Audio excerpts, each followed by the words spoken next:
You've surely heard this story about a man in Krakow who has a dream that under the bridge in Prague is a buried hidden treasure. The Jew goes out, makes his trip to Prague, and he comes to the bridge.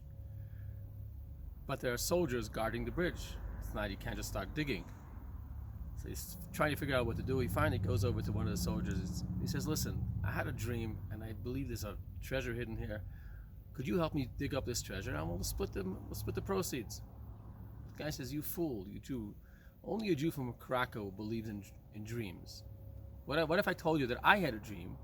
There's a Jew in Krakow by the name of Isaac who has a treasure buried under his oven. I'm going to go down to Krakow to go find a treasure." The Jew hears it and he thinks about himself. His name is Isaac. And he has an oven. So he quickly goes home, breaks apart his oven, digs up the oven, and he finds underneath a treasure and becomes wealthy. You've surely heard this story. Did you know that this story actually has a name? And his name is Isaac Jacobowitz.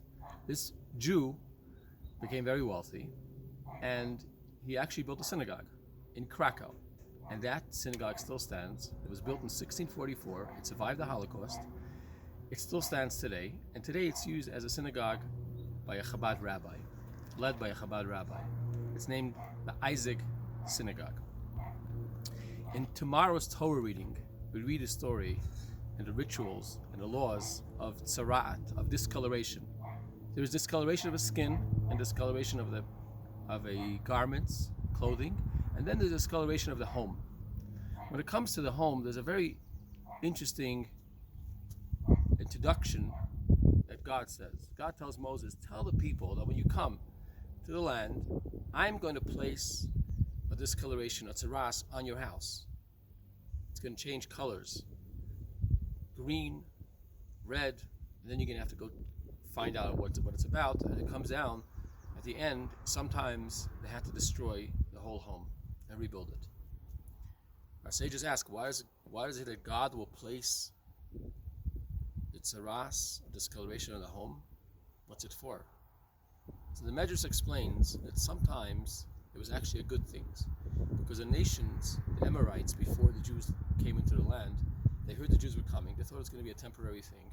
So they immediately started taking their treasures and they started burying it under their homes. And then when the Jews came, they couldn't find all the treasures. But if the person who had a tzaras and had to destroy his home, he would find a treasure. That's why sometimes God actually placed this tzaras in people's homes to be able to find those treasures. The message is very clear. Many times you see things that are very negative. We're not sure why it's happening, why we have to destroy your homes. But underneath, there could be a treasure. We have to find that treasure. And the treasures are not something that we have to go to Prague for, but in our own homes, we can find those treasures. Today, we're slowly coming out of a year of difficulties. And the question is, what treasures have we found in these difficult times? We know we had to stay home. We couldn't interact, couldn't travel. We missed people. But what were the treasures that are lying hidden underneath, inside? What have we learned? What have we gained in these months of this year? May God help us. We should find a treasure and use it in good health.